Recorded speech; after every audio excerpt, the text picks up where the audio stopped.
pirmkārt zinātu, kur meklēt informāciju, un otrkārt, lai zinātu šos te svarīgākos punktus, svarīgākās lietas, kurus, nevajadzētu palaist garām, jā, galu galā.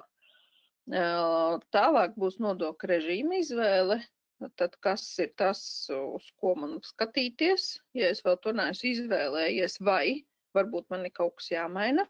Un tālāk ķersimies pie grāmatvedības uzskaites, pie principiem, kādā veidā, kas ir nepieciešams, ja?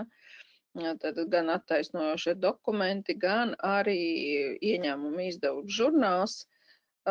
Drusciņ klāt arī būs par PVN, jo tad, ja jums, piemēram, arī kā pašnodarbinātam būtu pārbaude, tad viddarbiniekiem noteikti ir tiesības paprasīt, uz kāda datora jūs veicat šo te uzskaiti, un datorā pastīties, vai jūs izmantojat licencētas programmas.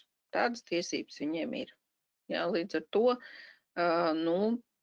nevajadzētu grāmatvedību kārtot un šo te pašnodarbinātā darbību kaut kādu veikt uz datoriem, kuriem ir kaut kādas nelegālās programmas.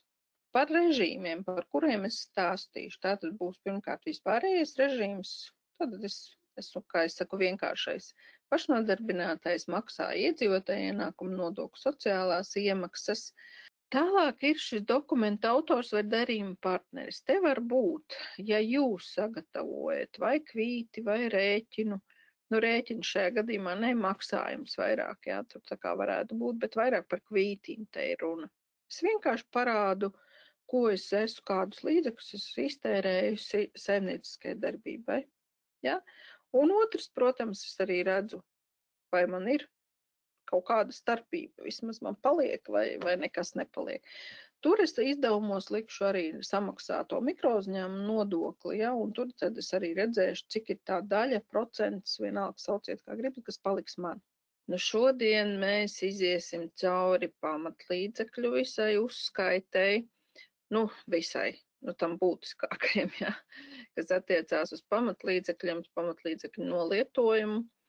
Tad parunāsim par transporta izdevumiem.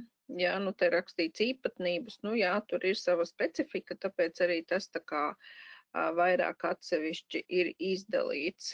Tad par darbiniekiem, darbinieku atalgojumu un citiem iespējamiem izdevumiem, pamatlīdzekļu nemateriāla ieguldījumu nolietojumu un vērtības norakstīšanas veidlapas. Ja. Viņas pieejamas ir internetā, es arī nokupēju.